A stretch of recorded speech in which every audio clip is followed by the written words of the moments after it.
Ini dia rumput laut yang dihasilkan dari petak-petak di karang. Hampir 100% masyarakat yang ada di Pulau Raijua ini bertani rumput laut. Sekarang kalau begini belum bisa dijual gimana jadinya? Itu sudah yang jadi keluhan orang kerja agar sekarang. Mau berangkat ke Sabu Seba untuk untuk menyampaikan surat ini kepada Bapak Bupati. maunya apa? Maunya ini mengenai agar ini, Pak. Kami ini tidak lancar ini lagi agar ini.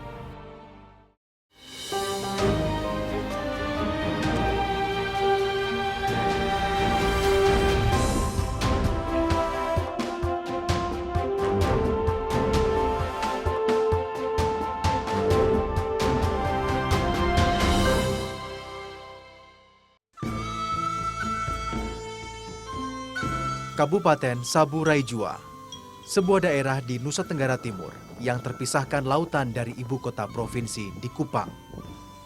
Dua pulau kecil yang didiami sekitar 70.000 jiwa.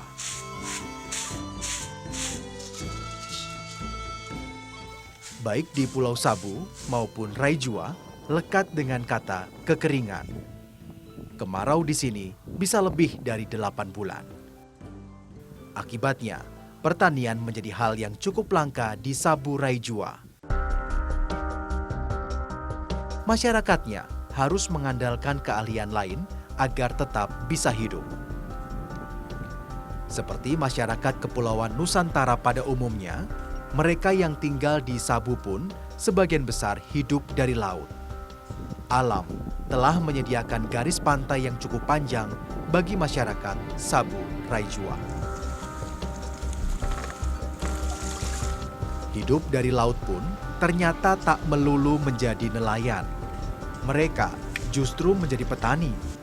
Seperti di Raijua contohnya, lebih dari 50% masyarakatnya hidup dengan bertani rumput laut. Salah satunya adalah di pesisir desa Kolorai. Petak-petak rumput laut ibarat sawah di Pulau Jawa. Satu yang unik di Raijua, penanaman rumput laut atau warga lokal menyebutnya agar-agar dilakukan di sela karang pinggir pantai. Pagi ini, pantai sudah ramai dengan kelompok-kelompok kecil petani rumput laut. Kesibukan mereka pun beragam. Ada yang hanya membetulkan patok, membersihkan rumput laut, dan ada juga yang panen. Hasil rumput laut dari Raijua bukan hanya terkenal melimpah, namun juga kualitasnya yang bagus. Raijua juga berada di tengah pertemuan Selat Sabu dengan Samudera Hindia. Laut lepas yang jarang dilintasi kapal ini diyakini membawa nutrisi tersendiri bagi rumput laut. Menanam rumput laut memang seperti tanpa modal. Cukup rajin saja, lalu biarkan alam yang menentukan sisanya. Dalam 40 hari, rumput laut siap dipanen. Ya misah, ini dia rumput laut yang dihasilkan dari petak-petak di karang. Hampir kayak petak-petak sawah ya, tapi ini rumput laut. Dan hampir 100% masyarakat yang ada di Pulau Raijua ini bertani rumput laut. Hasilnya kalau dikumpulkan dalam 1 bulan, di seluruh pulau itu sampai 400 ton. Kering, bukan basah, kering. Beda yang lain dari budidaya di Raijua adalah pemasangan bibit yang cukup rapat di tali. Di tempat lain biasanya lebih renggang. Maklum, penyusutan rumput laut cukup tinggi. Dari 8 kg basah, setelah kering hanya tersisa 1 kg saja. Panen harusnya menjadi saat yang menyenangkan bagi petani. Namun tidak demikian hari ini. Sudah sekitar 3 bulan petani rumput laut lesu. Sebelumnya, petani menjual hasil rumput laut ke kapal-kapal tengkulak Makassar. Namun kini tidak lagi. Mereka menjualnya ke pengepul yang meneruskan ke pabrik milik daerah. Bukannya lebih baik, petani justru merasa sebaliknya. Mereka tidak banyak uang lagi. Makanya mereka tidak terlalu turun lagi ke lokasi untuk timbang setiap hari. Pembelinya yang sekarang dari Pemda? Iya. Dari pemerintah, perusahaan Dari pemerintah? pemerintah. Sekarang. Oh. Sementara yang dulu itu pembelinya Oh? dari Makassar. Oh. Dari Makassar. Berapa kali tuh? Dan mereka datang setiap hari di lokasi karena mereka punya ini langganan di setiap lokasi. Oh, banyak. Iya, banyak. Bagi petani, sebenarnya tak ambil pusing mau dibawa kemana rumput laut mereka.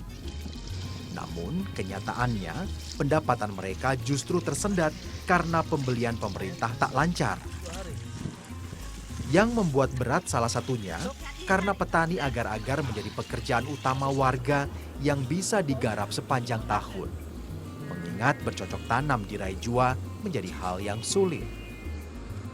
Setelah panen selesai, batang yang masih kecil harus diikat untuk dibentangkan lagi di dasar laut.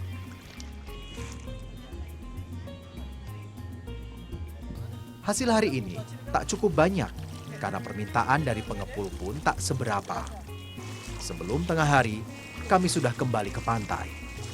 Laut akan segera pasang. Bagi yang belum selesai bekerja di laut, mereka bisa melanjutkannya sore hari nanti.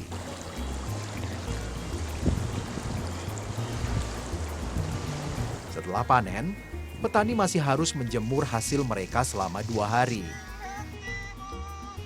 Panas di pulau yang terik cukup mengeringkannya selama 2 hari. Dulu, sebelum kering pun rumput laut warga sudah ada yang siap membeli. Kini, walaupun sudah kering, masih ada saja yang kurang. Petani di Raijua sebagian besar tak pernah bersekolah. Hanya sedikit yang mengerti baca tulis. Namun, perusahaan daerah meminta kualitas kering yang lebih dari mereka. Dan tak semua paham hal ini. Petani hanya menyadari kini banyak yang terancam karena lesunya rumput laut. Salah satunya adalah soal sekolah. Berharap bisa mengubah nasib penerus mereka, petani rumput laut kini justru was-was keluarga mereka putus sekolah. Ya memang sepenting itu sudah karena orang Raijua sekarang itu hanya dengan agar ini sah, so ada kerja lain lagi. Nah, terus kalau memang sekarang tersendat kayak gini gimana? So tahu lah mana.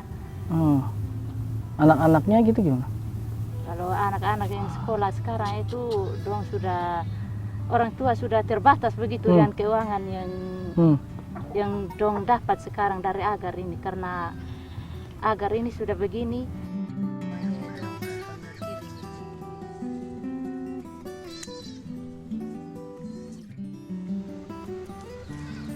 Beberapa petani pun sudah cukup kewalahan dengan berubahnya jalur distribusi rumput laut.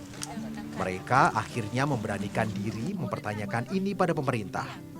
Seorang sesepuh desa yang juga petani rumput laut mengharapkan pemerintah memperhatikan mereka lebih serius. Begini Pak, kami sudah buat surat ini, suratnya Pak. Sebenarnya mau rencana berangkat besok ini. Mau berangkat ke Sabu Seba untuk menyampaikan ini surat ini kepada Bapak Bupati. Oh, maunya apa? Maunya ini mengenai agar ini Pak. Kami ini tidak lancar ini lagi agar ini. Yang jualnya itu ya, udah nggak lancar? Tidak lancar lagi, bukan seperti yang tahun lalu Pak. Tahun ini juga agak terlalu banyak sisanya di lokasi. Oke. Tapi jadi hidup masyarakat sekarang ini dia susah. Untuk anak sekolah juga tidak dapat doi dari mana lagi, uangnya tidak ada lagi. Pasti tak akan mudah ketika sumber penghasilan warga satu-satunya harus terusik karena akan mengganggu seluruh roda kehidupan. Tak cukup dari petani, saya juga mampir ke pengepul besar di Raijua. Menurutnya, keharusan menjual ke perusahaan milik Pemda cukup menyulitkan. Tidak lancarnya pembayaran diikuti belum maksimalnya daya beli. Penghasilan rumput laut di Raijua sangat besar. Dalam sebulan bisa mencapai 300 ton rumput laut kering siap jual. Dulu, semua hasil panen pasti terjual ke kapal Makassar atau Surabaya yang datang.